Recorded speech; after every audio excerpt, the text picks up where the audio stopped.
तो hello guys, my name is Hitesh Ruhela and welcome to knowledge with Hitesh. तो आज का हमारा टॉपिक होगा यूनाइटेड नेशन ऑर्गेनाइजेशन, जिसको यूएनओ या फिर यूएन के नाम से भी जानते हैं। ये टॉपिक काफ़ी इंपॉर्टेंट है। हमारे जितने भी एग्जाम्स हैं, चाहे हमारे एसएससी का एग्जाम हो, यूपीएससी का एग्जाम हो, है ना, और आप जितने भी रेलवे लो या फिर स्टेट पीएससी के एग्जाम हो, सभी एग्जाम्स में प्रीलिम से लेके इंटरव्यू तक ये टॉपिक से क्वेश्चन पूछे जाते हैं, है ना। तो काफ़ी इंपॉर्टेंट टॉपिक है, हमें आप इसको स्किप नहीं कर सकते। इसके अलावा एक इंपॉर्टेंट बात कि काफ़ी टाइम से चैनल के ऊपर वीडियोस नहीं आ रही थी, है ना। तो उसके पीछे रीज़न भी था, मैंने आपको बताया था कि मैं बाद में बताऊंगा। और उसके पीछे रीज़न यही है कि इससे पहले हमारी क्लासेस वाइट बोर्ड पे होती थी, है ना। और अब मैंने आपको बोला था कि जब स्मार्ट बोर्ड आएगा उसके बाद अब क्लासेस हुआ करेंगी। तो देखो, अब स्मार्ट बोर्ड भी हमारा आ चुका है, तो अब जितनी भी क्लासेस होंगी हमारी और वीडियोज़ होंगी सारी रेगुलरली आएंगी, चाहे वो रीजनिंग की हो, हिस्ट्री की हो, ज्योग्राफी की हो, है ना, पॉलिटी की हो। तो धीरे धीरे अब देखोगे वीक के अंदर 2 से 3 वीडियोस हमारी रेगुलरली आया करेंगी, या हो सकता है ज़्यादा ही आए, ये तो मैं आपको मिनिमम बता रहा हूँ, ठीक है। और साथ साथ हम स्टैटिक जीके के टॉपिक्स भी हमारे कवर करेंगे। तो चलो करते हैं क्लास को स्टार्ट। और देखो भाई, ये है हमारा यूनाइटेड नेशन ऑर्गेनाइजेशन, जिसको यूएनओ या फिर यूएन भी कहते हैं। और इसके अंदर आपको जितनी भी अपडेटेड लिस्ट है अभी तक की, जनवरी 2025 की सारी आपको अपडेटेड लिस्ट हो गई, आपके हेडक्वार्टर्स हो गए, और जितने भी आपके हेड हैं, है ना, अलग अलग डिपार्टमेंट के यूएन के, तो अपडेटेड लिस्ट मिलेगी इसके अंदर, ठीक है। तो चलो करते हैं स्टार्ट। अब देखो, सबसे पहले हम जानते हैं यूएन का, हम इंट्रोडक्शन। आपको पता होना चाहिए जो हमारा यूनाइटेड नेशन ऑर्गेनाइजेशन है, ये 1945 को स्टैब्लिश हुआ था, है ना, वर्ल्ड वॉर सेकेंड के बाद। और 1945 को 24 अक्टूबर 1945 को ये स्टैब्लिश हुआ था, जो हमारा वर्ल्ड वॉर सेकेंड है उसके बाद। और इसी को 24 अक्टूबर को हम हर साल यूएन डे के नाम से भी सेलिब्रेट करते हैं, ठीक है। तो ये भी आपको पता होना चाहिए। अब बात करते हैं इसके बैकग्राउंड की। तो आपको बैकग्राउंड बताता हूं। आपको पता होना चाहिए कि हमारी वर्ल्ड वॉर फर्स्ट हुई थी आपका 1914 से लेके 1918 तक, ठीक है। और काफी नुकसान हुआ वर्ल्ड वॉर फर्स्ट के अंदर। और आप देखोगे जितनी भी हमारी कंट्रीज थी, है ना, जो इन्वॉल्व थी वर्ल्ड वॉर फर्स्ट में, काफी उनके अंदर उनकी जो इकोनॉमी थी एकदम से डाउनफॉल हुआ इकोनॉमी के अंदर, और ह्यूमन राइट्स वायलेट हुए, और ट्रेडिंग पे इफेक्ट पड़ा। मतलब आपको पता होना चाहिए कि हमें एक ऐसे वर्ल्ड वॉर फर्स्ट के बाद ऐसे इंस्टीट्यूशन की जरूरत थी जो इंटरनेशनली एक इंस्टीट्यूशन हो, और जो कि सभी कंट्रीज को आप कह सकते हो रेगुलेट करके रखे, है ना, इन सब चीज़ों का ध्यान रखे कि भाई जितने भी कन्फ्लिक्ट्स होते हैं कंट्रीज के बीच में, वो सारे कन्फ्लिक्ट्स को दूर करें, है ना। तो इसलिए आपने देखा होगा कि अगर आपको पता हो तो वर्ल्ड वॉर फर्स्ट के बाद हमने लीग ऑफ नेशन की स्थापना की थी, लीग ऑफ नेशन। और इसका ऑब्जेक्टिव ही ये था कि भाई वर्ल्ड वॉर फर्स्ट तो हो गई, और फ्यूचर में ऐसी कोई दूसरी वॉर ना हो, है ना, जैसे कि वर्ल्ड वॉर सेकेंड। लेकिन आप देखोगे अगेन 1939 से आपका 1945 तक अगेन हमारी क्या होती है, वर्ल्ड वॉर सेकेंड हो जाती है ना। तो वर्ल्ड वॉर सेकेंड हो जाती है, तो ये जो लीग ऑफ नेशन है ना, लीग ऑफ नेशंस, ये अपने जो ऑब्जेक्टिव था, इसका जो एम था, उसको फुलफिल करने में आप कह सकते हो मतलब अकम्प्लिश नहीं कर पाया अपने एम को, है ना। तो इस वजह से इसको खत्म कर दिया जाता है ना। उसके बाद आप देखोगे लेकिन फिर से अब हमारे पास अभी भी हमें जरूरत तो है ही ऐसे एक ऑर्गेनाइजेशन की, जहाँ पे भाई जो भी कंट्रीज हैं, अगर उनके जो डिस्प्यूट्स हैं कंट्रीज के आपस में, तो उसको सोल्व किया जा सके। तो इसलिए अब देखो, उसके बाद बनाई गई वर्ल्ड वॉर सेकेंड के बाद 24 अक्टूबर 1945 को यूनाइटेड नेशन ऑर्गेनाइजेशन, ठीक है। आपको इसका लोगो भी पता होना चाहिए, ये है इसका लोगो, और इसका हेडक्वार्टर कहाँ पे है, न्यूयॉर्क के अंदर है, ये भी आपको पता होना चाहिए, ठीक है। ये हो गया है इसका इंट्रोडक्शन। अब बात करते हैं इसके एम की। तो देखो, इसका भी सेम एम है जो पहले लीग ऑफ नेशंस का था, है ना, फोस्टरिंग ग्लोबल पीस, ताकि हमारी जितनी भी पूरे वर्ल्ड है इसके अंदर पीस बना रह सके, है ना, सिक्योरिटी हो नेशंस की, और कोलैबोरेशन अमंग्स नेशन, है ना, जितने भी नेशन है सबको एक साथ ये आगे लेके चलता है। जितने भी ट्रेडिंग है ना, जितने भी ट्रेड होते हैं उनके ऊपर ध्यान रखता है, और गलत ट्रेड ना हो, गलत तरीके से ट्रेड ना हो, और कहीं पे ह्यूमन राइट्स वायलेट ना हो लोगों के, है ना। अलग अलग तरीके के इनका आपको पता चाहिए, बहुत इनका डाइवर्स एक मतलब एम है, ऑब्जेक्टिव्स हैं, जहाँ पे ध्यान रखता है। अब देखो, एक ऐसा प्लेटफॉर्म है ना, प्लेटफॉर्म है जहाँ पे जितने भी मेंबर्स हैं, इसके मेंबर स्टेट्स का मतलब है, यहाँ पे स्टेट्स का मतलब है कंट्रीज, ठीक है, जितने भी यहाँ के हमारे मेंबर हैं यूनाइटेड नेशन के, अगर वहाँ पे कन्फ्लिक्ट होता है तो वो यूएन के पास जा सकते हैं ना, तो यूएन इनका ध्यान रखता है कि भाई कन्फ्लिक्ट्स ना हो, है ना, ह्यूमन राइट्स किसी का वॉलेट ना हो, तो प्रोटेक्शन प्रोवाइड करता है उनको। और आप देखो सस्टेनेबल डेवलपमेंट की तरफ आगे ले जाता है, उनको डेवलपमेंट करता है, उनकी इकोनॉमी को बूस्ट कराता है ना, और इंटरनेशनल लॉज बनाता है ना। इंटरनेशनल लॉज मतलब अगर आप एक कंट्री से दूसरी कंट्री में जा रहे हो, है ना, तो उसके पीछे एक पर्टिकुलरली लॉज होंगे जो कि आपको मतलब फॉलो करने पड़ेंगे, ठीक है। ये सारी चीज़ें आपको पता होनी चाहिए। इसके अलावा बात करते हैं अगले पार्ट की। देखो भाई, अगर बात करते हैं इंडिया की, तो आपको बताना है इंडिया इसका मेंबर कब बना था। मैंने आपको अक्टूबर बता दिया, अक्टूबर 1945 में बना था, लेकिन आपको डेट बतानी है, ठीक है। ये आप कमेंट सेक्शन में मुझे जरूर बताना, है ना, कि डेट आपको बतानी है कि कौन सी डेट को इंडिया यूएन का मेंबर बना था। 1945 को ही यूएन आप कह सकते हो कि भाई स्टैब्लिश हुआ था, स्टार्ट हुआ था, और इंडिया भी उसी मंथ अक्टूबर में ही मेंबर बना था, लेकिन डेट आपको कमेंट सेक्शन में बतानी जरूर, ठीक है भाई। और लोगो आप देख लो, ये है इसका लोगो, जैसा कि मैंने आपको बताया था, ठीक है। लोगों का ध्यान रखना, क्योंकि किसी एग्जाम्स में आपको पिक्चर शो की जाती है, लोगो शो की जाती है, और पूछा जाता है बताओ ये लोगो किसका है, ठीक है। काफ़ी ऐसे एग्जाम्स भी हैं जिसके अंदर ये सारी चीज़ें आती हैं, तो आपको पता होना चाहिए, लोगों के ऊपर भी ध्यान देना चाहिए। रही बात जब ये बना था, तो पहले इसकी कितने मेंबर थे, कितनी कंट्रीज इनकी मेंबर थी यूएन की, तो वो थी 51, ठीक है। उसके बाद आज की डेट में आप देखोगे तो इसकी 193 कंट्रीज हैं, ठीक है, 193 कंट्रीज हैं। और जो लास्ट कंट्री है, लास्ट आप कह सकते हो लास्ट मेंबर जो इसका बना यूएन का, वो बना 2011 में, जिसका नाम है साउथ सुडान, ठीक है। ये भी काफी इंपॉर्टेंट है, आपको पता होना चाहिए इसका नाम, ठीक है। 2011 में बना था साउथ सुडान। हेडक्वार्टर की बात करते हैं, तो इसका हेडक्वार्टर न्यूयॉर्क में आपको दिखेगा, है ना। न्यूयॉर्क यूके के यूनाइटेड स्टेट्स के अंदर है, यूएसए के अंदर। और ऑफिशियल लैंग्वेज की बात करें तो देखो इसकी 6 ऑफिशियल लैंग्वेजेस है, जैसे कि first is English, Arabic, Russian, Spanish, Chinese और फ्रेंच, ठीक है। ये 6 की 6 आपको इनकी जो लैंग्वेज है आपको पता होनी चाहिए, जो कि ऑफिशियल लैंग्वेज है। आपके एग्जाम में भी क्वेश्चन आ सकता है यहाँ से, है ना। आपको 3 आपको इनमें से कोई लैंग्वेज दे देंगे, और एक आपको दे देंगे हिंदी फॉर एग्जाम्पल, है ना। और आपसे पूछेंगे कि भाई बताओ इनमें से कौन सी ऑफिशियल लैंग्वेज नहीं है यूएन की, है ना। तो आपको इसलिए पता होना चाहिए कि कौन कौन सी इनकी ऑफिशियल लैंग्वेज है, और 6 लैंग्वेज इनकी ऑफिशियल है, ठीक है भाई। चलो अब आगे देखते हैं। अब बात करते हैं हम यूनाइटेड नेशन के ऑर्गन्स की, है ना। इसके 6 ऑर्गन्स हैं, तो एक एक करके सबको ब्रीफली देखेंगे, है ना, समझेंगे कि क्या है ऑर्गन है, क्या इसका फंक्शन है।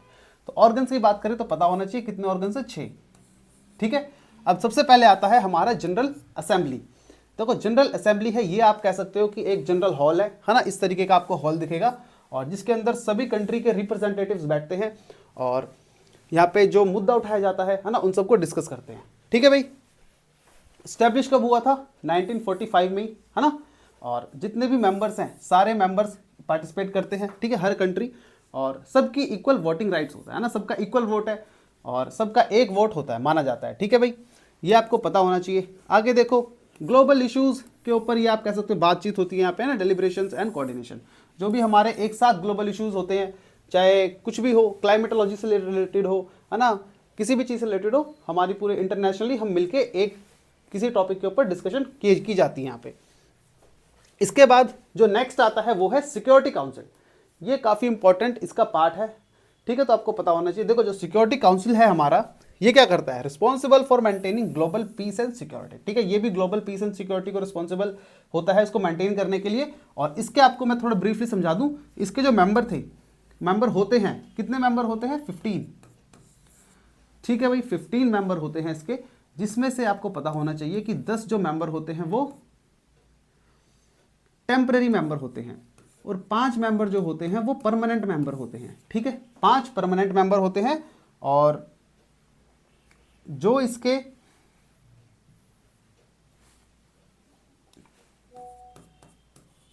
पांच परमानेंट होते हैं, 10 इसके टेम्पररी मेंबर होते हैं। अब जो 5 परमानेंट मेंबर है वो कौन कौन से, तो आपको पता होना चाहिए। आपका फ्रांस, ठीक है, रशिया, चाइना, यूके और आपका यूएसए, ठीक है। ये 5 मेंबर परमानेंट है, और इनके पास एक स्पेशल पावर है जो कि है वीटो पावर। और 10 मेंबर होते हैं इनके जो टेम्पररी आते हैं, हर 2 साल बाद ये लोग मतलब आते हैं, है ना, और 2 साल तक ये रहते हैं इनके मेंबर सिक्योरिटी काउंसिल के। और उसके बाद फिर ये रिटायर हो जाते हैं, फिर से न्यू मेंबर आते हैं। ठीक है, ये आपको पता होना चाहिए। और इनके पास एक स्पेशल पावर है जिसको हम कहते हैं वीटो पावर। अब वीटो पावर क्या होती है एक बार ये भी बता देता हूं आपको। देखो, वीटो पावर एक ऐसी पावर होती है, सपोज कि कोई भी डिस्कशन हो रहा है ना, अगर हम बात करते हैं कि कश्मीर के मुद्दे पे, फॉर एग्जांपल इंडिया है ना, इंडिया एक टेम्परेरी मेंबर है और इंडिया बोलता है कि भाई ठीक है कि हमें कश्मीर के मुद्दे पे बात करनी है, पर जो अगर चाइना ने बोल दिया, चाइना इसका परमानेंट मेंबर है, तो चाइना कहता है कि नहीं हम इस पे वीटो करते हैं, है ना। वीटो का मतलब कि इस मुद्दे पे बात नहीं होगी। तो अगर बाकी के जितने भी मेंबर हैं, 4, फ्रांस, रशिया, यूके, यूएसए, अगर बाकी के मेंबर एग्री भी हो जाते हैं उस मुद्दे पे बात करने के लिए, और चाइना ने मना कर दिया कि इस मुद्दे पे बात नहीं होगी, तो उस मुद्दे पे बात नहीं होगी। ठीक है, मतलब कि इसका मतलब ये है कि अगर चाहे सारे के सारे मेंबर्स उसके फेवर में हो, लेकिन जिनके पास वीटो पावर है उन्होंने एक ने भी उसके खिलाफ, उसके अगेंस्ट में कुछ बोला, तो इसका मतलब उस बात पे डिस्कशन या फिर वो बात नहीं उठाई जाएगी। ठीक है, ये होती है हमारी वीटो पावर।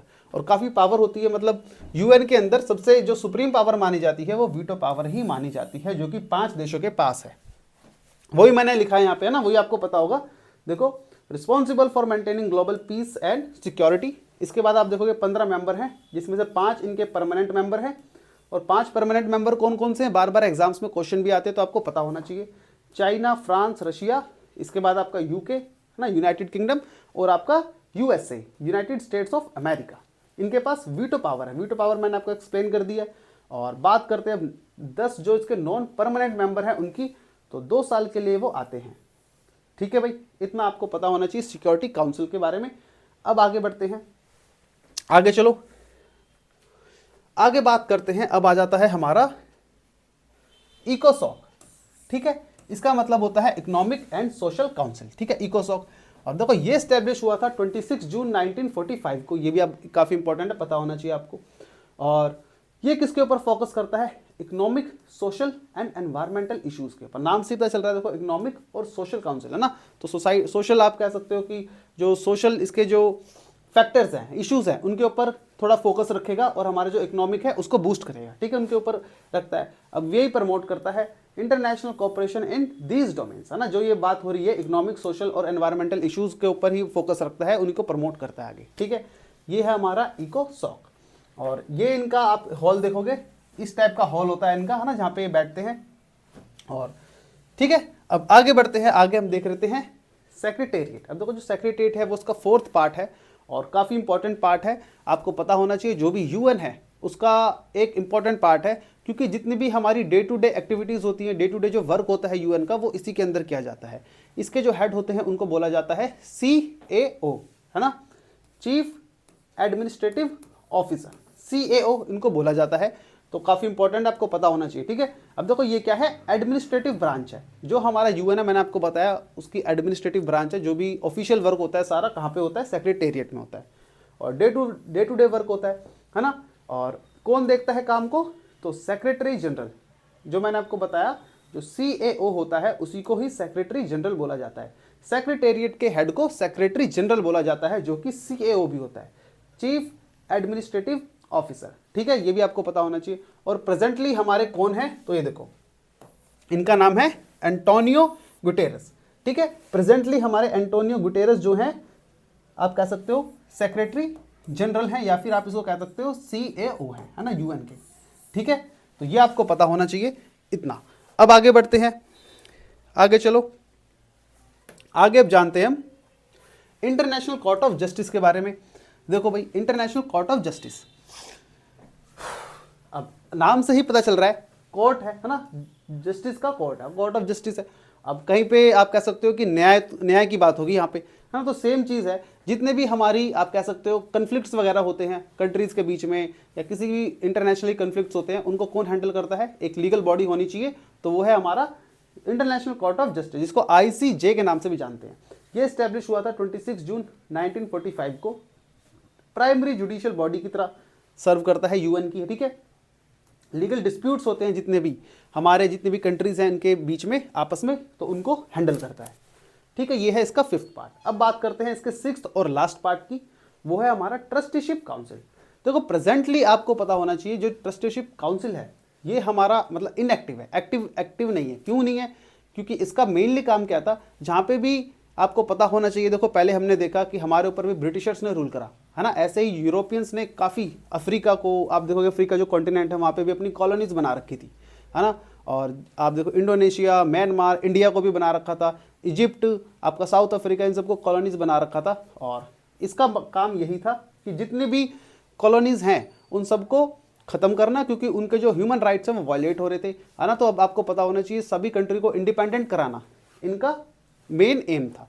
अब इनके सारे ही एम, अब आपको मतलब जितने भी इनके एम थे सारे एम फुलफिल हो गए, है ना, अकम्प्लिश हो गए, तो इसलिए अब ये इनएक्टिव है। तो आपको पता होना चाहिए कि 1945 को ये स्टैब्लिश हुआ था, ठीक है। और क्या देखता है, ट्रस्ट टेरिटरीज देखता है ना, करंटली क्या है, इनएक्टिव है, क्योंकि all the territories have achieved self government और इंडिपेंडेंस, या तो वो इंडिपेंडेंट हो गई है या फिर उनकी खुद की गवर्नमेंट आ गई है, ठीक है भाई, इतना आपको पता होना चाहिए।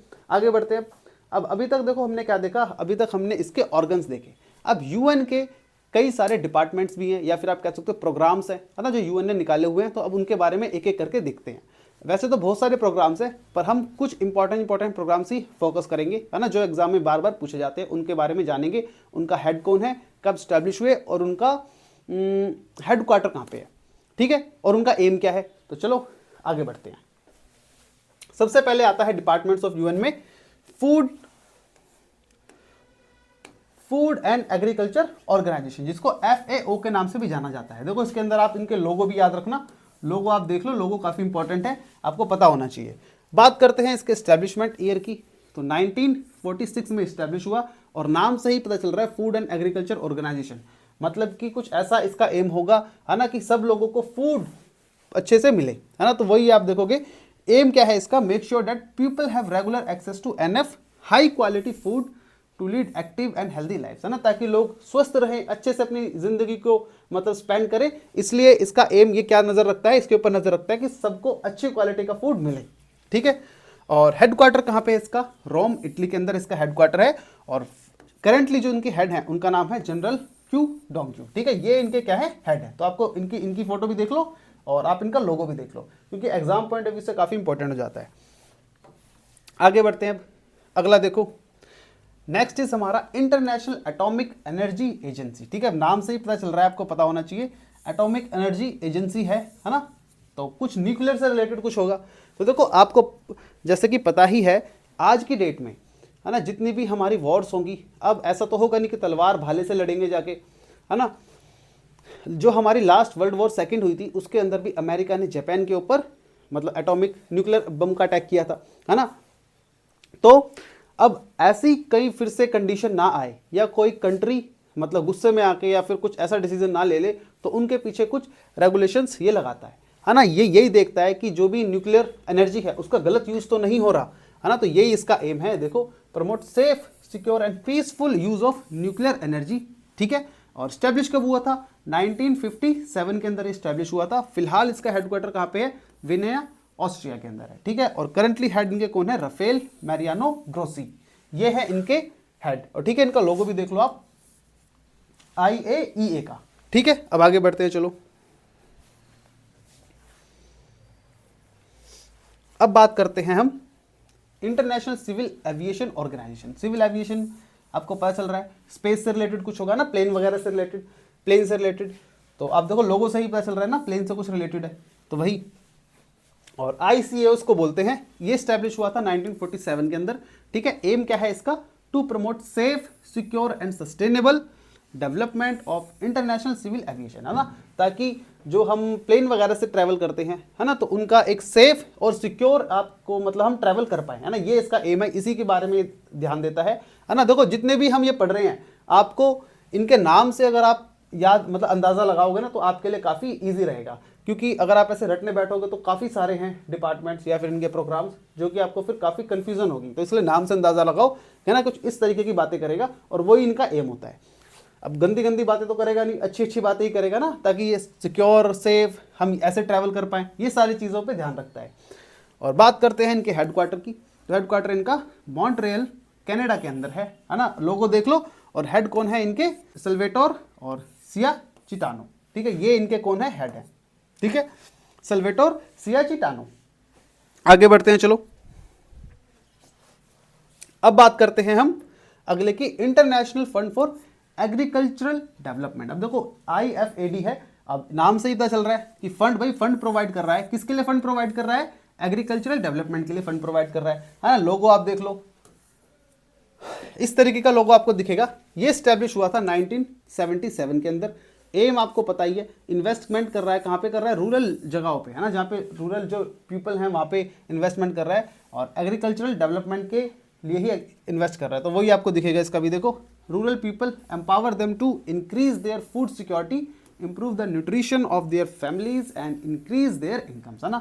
और सेम जो मैंने आपको बताया, एग्रीकल्चर डेवलपमेंट के लिए लोगों के अंदर इन्वेस्ट करता है, पैसा लगाता है ना, ताकि जो एक तो हंगर खत्म हो सके, है ना, जो भूखमरी खत्म हो सके और आपका उनको हाई क्वालिटी फूड मिल सके ना, न्यूट्रिशियस फूड मिल सके। ये इनका एम रहता है, सबका लगभग एक ही एम रहता है ना, पता होना चाहिए आपको।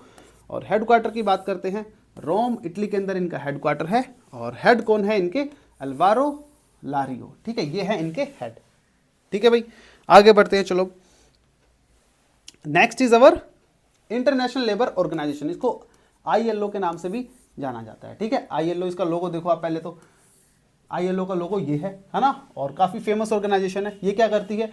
जितने भी आपके लेबर्स हैं, लेबर्स का मतलब चाहे आपके सैलरी बेसिस पे हैं, चाहे वेजेस, मतलब वन डे बेसिस पे है ना, वेजेस के ऊपर बेस्ड है, तो सभी के लिए कहीं उनका शोषण तो नहीं हो रहा किसी MNC में या किसी कंपनी के अंदर, तो उसके ऊपर ये ध्यान रखता है। ठीक है, जितने भी आपके वर्किंग क्लास हैं सभी के ऊपर ध्यान रखता है। तो यही इसका मेन एम है। स्टैब्लिश कब हुआ था? 1919 में स्टैब्लिश हुआ था। एम इसका देखो, promoting social justice and internationally recognised human and labour rights, है ना, इन सब के ऊपर ध्यान रखता है। हेडक्वार्टर कहाँ पे है इसका? जेनेवा, स्विट्जरलैंड के अंदर इनका हेडक्वार्टर है। और देखो, गिलबर्ट F. होंगबो, ये हैं इनके हेड। करंटली जो इनके हेड हैं वो हैं गिलबर्ट F. होंगबो। आगे बढ़ते हैं, International Maritime Organization. Again maritime आपको कुछ वाटर से दिखेगा, है ना, मैरीटाइम मतलब सी वगैरह से रिलेटेड कुछ दिखेगा, तो सेम आपको दिखेगा जो भी आपकी शिपिंग वगैरह होती है ना, उन सबको ध्यान रखता है। जैसे हमने सिविल एविएशन का देखा था, तो सेम तरीका ये भी है कि जो भी आपकी शिपिंग होती है ना, वाटर वेज से जो भी चीज़ें जाती हैं, इधर उधर जाती हैं, आप भी ट्रैवल करते हो, तो उन वो ताकि अच्छे से रहें, सेफली हम ट्रैवल कर पाए, है ना, या सिक्योरली कर पाए, सेफली कर पाए, तो इनके ऊपर ही ध्यान देता है। तो ये आपको एम भी पता होना चाहिए, इसका नाम से ही पता चल रहा है। ठीक है, स्टैब्लिशमेंट की बात करते हैं, 1948 के अंदर ये स्टैब्लिश हुआ था। हेडक्वार्टर इसका लंदन UK के अंदर है। ठीक है, और इनके जो हेड हैं अर्सेनियो डोमिंगुएज, ठीक है, ये है इनके हेड, पता होना चाहिए आपको। आगे देखते हैं भाई, चलो। Next is our international monetary fund. ये काफी इंपॉर्टेंट है। देखो, मॉनेटरी फंड नाम से पता चल रहा है ना, IMF के नाम से जाना जाता है। पहले तो आप लोगो देखो, इसका ये है इसका लोगो। देखो, लोगो मैं बार बार आप लोगों को इसलिए दिखा रहा हूं क्योंकि मैंने आपको बताया कि लोगो से भी आपको पता होना चाहिए कि इनका लोगो किस तरीके का इनका लोगो है, क्योंकि एग्जाम में बहुत सी बार लोगो भी पूछे जाते हैं। ठीक है, बहुत से बच्चे यहाँ पे स्किप कर देते हैं, लोगो वगैरह नहीं देखते, सिर्फ रीड वगैरह करके चले जाते हैं, एग्जाम में लोगो आ जाता है। जब आपको पिक्चर्स वगैरह शो होती है ना, तो आपके माइंड में काफ़ी लंबे टाइम तक रिटेन रहती हैं चीज़ें। ठीक है, तो याद होना चाहिए। अब बात करते हैं इसके एस्टेब्लिशमेंट की, तो 1945 में इस्टेब्लिश हुआ। एम इसका यही है कि भाई देखो, इकोनॉमिक स्टेबिलिटी बनी रहे, हमारे जितनी भी कंट्रीज हैं उनके अंदर ग्लोबली इकोनॉमिक स्टेबिलिटी बनी रहे, है ना, और पैसे वगैरह भी देता है ना, लोन वगैरह प्रोवाइड कराता है। जो भी डेवलपिंग कंट्रीज हैं या फिर अंडर डेवलप कंट्रीज हैं उनको लोन वगैरह भी देता है। हेडक्वार्टर की बात करते हैं तो वॉशिंगटन DC USA के अंदर इनका हेडक्वार्टर है ना, और हेड हैं आपके देखो क्रिस्टालिना और जॉर्जिवा, ये है इनकी हेड। ठीक है भाई, नाम याद रखना है आपको इनका। आगे देखते हैं, आगे है आपका यूनेस्को। देखो, ये तो काफ़ी फेमस है, आपको पता भी होना चाहिए, नाम से ही पता चल रहा है, यूनाइटेड नेशन, है ना, United Nation Educational Scientific and Cultural Organization. ठीक है भाई, यूनेस्को अब किसकी बात करेगा? एजुकेशन की बात करेगा, साइंस की बात करेगा, है ना, और कल्चर की बात करेगा। तो यही आपको मेन, ऐसे ही आपको पकड़ना है। ठीक है, यूनेस्को बहुत बार इनकी पता फुल फॉर्म पूछी जाती है। ज़्यादातर आप देखोगे जिनके आगे UN लग रहा है, UN का मतलब ही यूनाइटेड नेशन होगा। अब आपको बस ये याद रखना है, एजुकेशनल साइंटिफिक कल्चरल ऑर्गेनाइजेशन। ठीक है, यूनेस्को। तो ये देखो, इन्हीं की बात करता है। और बहुत सी बार तो आपको मैं ये भी बता रहा हूँ कि इनकी फुल फॉर्म भी याद रखना, क्योंकि बहुत बार एग्जाम्स के अंदर फुल फॉर्म भी पूछी जाती है। ठीक है, पूछ लेगा कि आपको यूनेस्को की फुल फॉर्म क्या है, तो काफ़ी और ऑप्शंस भी आपको काफ़ी सिमिलर दिखेंगे, तो जिसमें कंफ्यूजन भी बहुत हो जाती है। तो इसलिए आपको जो फुल फॉर्म है इनके ऊपर भी थोड़ा ध्यान देने की जरूरत है। सबसे पहले आप लोगो देखो, है ना, लोगो देखोगे। अब बात करते हैं इनके स्टैब्लिशमेंट ईयर की। स्टैब्लिश कब हुए थे? 1945 के अंदर यूनेस्को भी स्टैब्लिश हुआ था। एम क्या है इसका? देखो वही एक ऐसी चीज़ बनाना, building of a culture of peace, है ना, जहाँ पे शांति बनी रहे, है ना, और एजुकेशन के फील्ड के अंदर काम करता है, साइंटिफिक के फील्ड के अंदर काम करता है, साइंस के फील्ड के अंदर काम करता है, और हमारे कल्चर से रिलेटेड जो भी चीज़ें हैं उनको भी थोड़ा देखता है, उनको भी प्रमोट करता है। अलग अलग कल्चर, है ना, आपने देखा होगा, लिस्ट का नाम सुना होगा आपने, UNESCO world heritage site. World heritage site भी काफ़ी बनाता है ना। मैंने हिस्ट्री पढ़ाई थी आपको, तो अगर आपको याद हो तो मैंने आपको बताया भी था क्या, कि जो हमने स्टोन एज पढ़ा था, स्टोन एज के अंदर एक है हमारी मध्य प्रदेश के अंदर काफी फेमस केव है, भीमबेटका केव।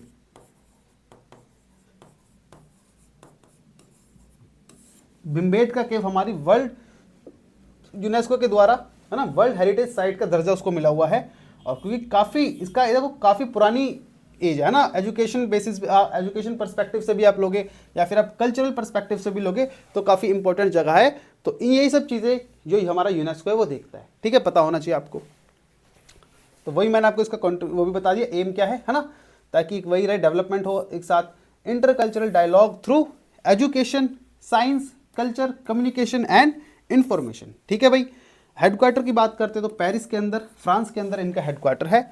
और हेड की बात करें तो ऑड्रे अजोले, ठीक है, ये है इनकी हेड, ठीक है, इतना आपको पता होना चाहिए।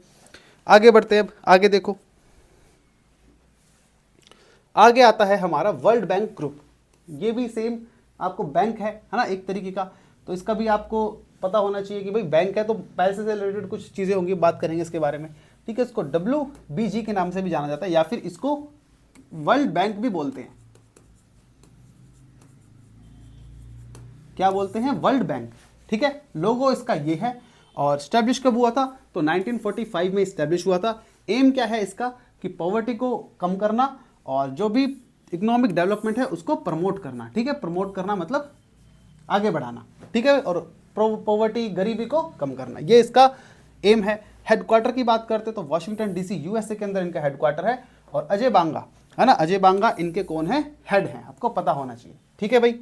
और देखो इंडियन है इसलिए इंपॉर्टेंट भी है। आगे बढ़ते हैं, अब बात करते हैं वर्ल्ड मेट्रोलॉजिकल ऑर्गेनाइजेशन, जिसको WMO के नाम से भी जाना जाता है, ठीक है। अब देखो मेटियोर्स क्या होते हैं, अगर मैं आपको बताऊं, मेटियोर्स जो टर्म है वहीं से लिया गया है, मेट्रोलॉजिकल ऑर्गेनाइजेशन। मेटियोर्स आपके होते हैं हमारे स्पेस के अंदर, है ना, अर्थ के बाहर स्पेस के अंदर छोटे छोटे रॉक्स के टुकड़े होते हैं, और जब वो अर्थ के पास आते हैं तो अर्थ की ग्रेविटी उनको खींचती है और वो फिर अर्थ की सरफेस पे आते हैं, है ना। और जैसे ही हमारे एटमॉस्फेयर के अंदर वो एंटर करते हैं तो उनके अंदर फ्रिक्शन होती है, थर्मोस्फेयर के अंदर वो एंटर करते हैं तो वहाँ से उनको अंदर फ्रिक्शन हो जाती है, तो आग लग जाती है। काफ़ी स्पीड से आ रहे होते हैं क्योंकि अर्थ की ग्रेविटी भी उनको खींच रही होती है अपनी तरफ। और 99% केसेस में क्या होता है कि वो अर्थ एटमॉस्फेयर के अंदर ही, मतलब पूरी तरीके से जल जाते हैं और वहीं पे ही ख़त्म हो जाते हैं। बहुत रेयरली आपको ने देखा होगा कि वो ज़मीन के ऊपर आके गिरते हैं, है ना। और आपको कुछ इस टाइप से दिखता है कि भाई अर्थ से अगर हम देखते हैं ज़मीन से तो कुछ इस टाइप से तारा, टूटा हुआ तारा जिसको आप कहते हो, वो यही होते हैं, मेटेओर्स होते हैं, ठीक है। तो ये भी आपको पता होना चाहिए कि जिनको हम टूटता हुआ तारा समझते हैं वो असली में क्या होते हैं? मेटेओर्स होते हैं। जब हम ज्योग्राफी पढ़ेंगे तब आपको और डिटेल में इसके बारे में बताऊंगा, मेटियोर्स क्या होते हैं, कॉमेट्स क्या होते हैं, है ना। ज्योग्राफी की सीरीज भी अभी जल्दी से स्टार्ट करूंगा मैं, तो आ जाते हैं। देखो उसी से रिलेटेड है, ऑर्गेनाइजेशन है ना। आपको पता होना चाहिए स्पेस से रिलेटेड, हाइड्रोलॉजी और आपका एनवायरनमेंट, इन सब से रिलेटेड ये इसका एम होगा, है ना। आइडिया रखो बस। स्टैब्लिशमेंट की बात करते हैं तो 1950 के अंदर ये स्टैब्लिश हुआ था। एम क्या है इसका? प्रमोट करना क्या? International cooperation in the field of metrology, है ना, क्लाइमेटोलॉजी और आपका हाइड्रोलॉजी, इन सब चीज़ों को ये हैंडल करता है, देखता है। और आप देखोगे जो भी हमारे चाहे पोल्यूशन हो, है ना, इन सब को भी यही एम रखता है, उसी को प्रमोशन में रखता है कि भाई पोल्यूशन ज़्यादा से ज़्यादा ना हो, है ना, अवेयर करता है लोगों को। तो इन सब चीज फील्ड के अंदर ये काम करता है। बात करते हैं इसके हेडक्वार्टर की, जिनीवा स्विट्जरलैंड के अंदर इनका हेडक्वार्टर है। और इनकी हेड देखो सेलेस्टो सोलो, ठीक है, सेलेस्टो सोलो इनकी हेड। अब देखो, आप देख रहे हो एक चीज़ आपको बताता हूँ, सेलेस्टियल का मतलब होता है रिलेटेड टू यूनिवर्स, है ना। सेलेस्टियो रिलेटेड टू यूनिवर्स, कुछ इसका मतलब होता है सेलेस्टियल का, है ना। तो सेलेस्टो भी लगभग सेम सा ही मीनिंग है। और यही आप देखोगे कि मेट्रोलॉजी का भी मतलब लगभग उसी फील्ड की बात हो रही है ना। तो ये भी देखो काफ़ी कोइंसिडेंस है कि इनका नाम भी मिलता जुलता है, जिस डिपार्टमेंट को ये हैंडल कर रही है। आगे बात करते हैं United Nations World Tourism Organization. देखो वर्ल्ड टूरिज्म ऑर्गेनाइजेशन से, टूरिज्म से आपको पता चल रहा है कि भाई किसकी बात कर रहा होगा, है ना। लोगो देख लो आप इसका, वर्ल्ड टूरिज्म ऑर्गेनाइजेशन का, और देखो आपको पता चल रहा है टूरिज्म की बात कर रहा होगा कि भाई एक कंट्री से दूसरे कंट्री में लोग जाते हैं, है ना, तो टूरिज्म को प्रमोट करना चाहिए, तो उस टाइप की बात कर रहा है। स्टैब्लिश कब हुआ था? 1974 के अंदर। एम है इसका promotion of responsible, sustainable and universally accessible tourism, है ना, ताकि अच्छे से लोग एक कंट्री से दूसरी कंट्री में जा सके, कोई उनको प्रॉब्लम ना हो, है ना। तो ये सारी चीज़ें ये हैंडल करता है, देखता है, जिससे क्या होता है, देखो टूरिस्ट जाएंगे एक कंट्री से दूसरी कंट्री में, कंट्री छोड़ो आप एक जगह से दूसरी जगह जाते हो, इंडिया में ही आप अगर मान लो पहाड़ों में चले जाते हो या फिर बीचेस पे चले जाते हो, तो आपको काफ़ी वहाँ पे लोग दिखते हैं, जो वहाँ के जो लोकल लोग हैं, है ना, लोकल पीपल हैं, वो क्या करते हैं, वहाँ पे फूड स्टॉल वगैरह लगा लेते हैं या फिर सामान वगैरह कर लेते हैं, जिनसे उनको रोज़गार मिलता है। और आप वहाँ पे जाते हो तो सामान भी खरीदते हो, है ना, खर्चा करते हो, अपनी जेब से पैसे निकालते हो, तो जिससे इकोनॉमी भी बूस्ट होती है। ठीक है, तो ये काफ़ी मतलब अच्छा तरीका है इकोनॉमी को बूस्ट करना, टूरिज्म। ठीक है, तो ये भी आपको पता होना चाहिए। हेडक्वार्टर की बात करें तो मैड्रिड स्पेन के अंदर इनका क्या है, हेडक्वार्टर है।